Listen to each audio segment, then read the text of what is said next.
Margaret Warner talked with Tara Barhampour of the Washington Post in Tripoli a short time ago. Tara Barhampour, thank you for joining us. Explain to us, would you, why there's such a fierce battle for Sirte? Why is it so important for the revolutionary forces to take this city? Well, besides having very deep symbolic importance for the country because it's Gaddafi's hometown, it's also got very deep strategic importance because it lies on the coastal route between Benghazi in the east and Tripoli in the west, the two major cities, and that's pretty much the main road in order to get between them. The only way at this point that people can do it is to fly. So it's dividing the country in half. And so is it really standing in the way of the new revolutionary, the interim government, standing in their way of uniting the country? It's not standing in the way physically so much as the fact that there are still holdout towns is stopping the new government from being able to declare liberation. And there's a whole timetable set. Once liberation is declared, once all of these holdout towns fall, then there's a whole timetable of, it takes the TNC, the Transitional National Council, will then appoint a prime minister who will appoint his own cabinet to be approved by them. And then they've got this 8-month process in which they work toward electing a National Assembly that will essentially replace them and become the parliamentary body and move things along for forming a constitution and moving toward further elections. Now, it's been over a month since they took the much larger capital, Tripoli. Why is it proving so hard to take Sirte?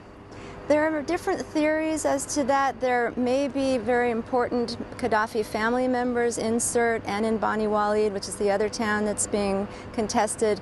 Also, Sirte is well known as a very pro-Gaddafi town, as well as Bani Walid, which has the Warfala tribe, which has been traditionally quite pro-Gaddafi. And so there are people inside these places who may feel that they have no choice. They're a bit desperado. They worry that if they do give up, they may be executed, and they really have nothing to lose by continuing to fight. Tara, you had a very interesting piece in the Washington Post this morning talking about the fact that Libyans, ordinary Libyans, are growing impatient with their leadership. What did you mean? Explain that a little more. Well, ordinary Libyans are not hearing very much about the process of nation building that's going on right now.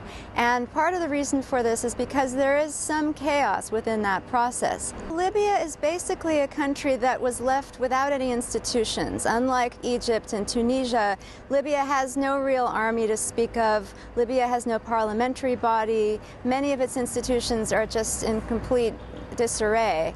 And so Libyans are waiting for these institutions to start up again. And in order for that to happen, there has to be some sort of government that they can trust will still be in power a few weeks or a few months from now. And they're not hearing anything about what that process is going to be. They're not hearing anything about where the funds are going and how they're being used. There's just not a lot of transparency right now, and Libyans who fought so hard for this revolution want to hear more.